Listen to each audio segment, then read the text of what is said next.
नमस्कार. जय श्री कृष्ण. श्री कृष्ण चैतन्य प्रभु नित्यानंद श्री अद्वैत गदाधर श्रीवासदि गौर भक्त वृंदा. Enunciating text 11 of chapter 9, Brahma's prayers for creative energy of third canto, the status quo of Srimad Bhagavatam. Text 11. त्वम भक्ति योग परिभावित ऋत सरोज आससे श्रुतेक्षित पथो ननु नाथ पुंसाम यद यद धिया त उरुगाय विभावयन्ति तत तद वपुः प्रणयसे सदनुग्रहाय. O my Lord, your devotees can see you through the ears by the process of bona fide hearing, and thus their hearts become cleansed, and you take your seat there.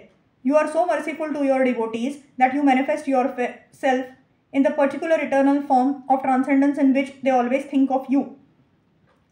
The statement here that the Lord manifests himself before the devotee in the form in which the devotee likes to worship him indicates that the Lord becomes subordinate to the desire of the devotee, so much so that he manifests his particular form as the devotee demands.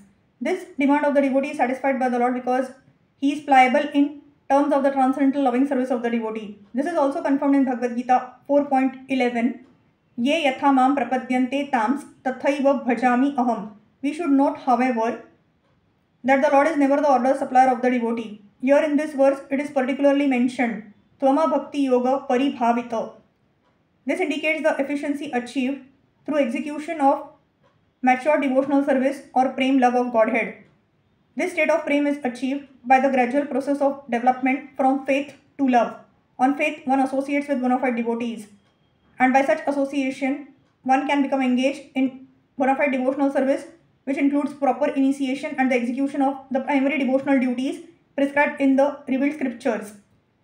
This is clearly indicated herein by the word Shrutekshita.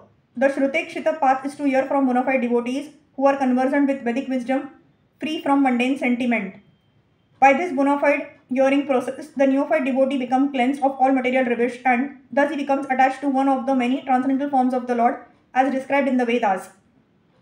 This attachment of the devotee to a particular form of the Lord is due to natural inclination.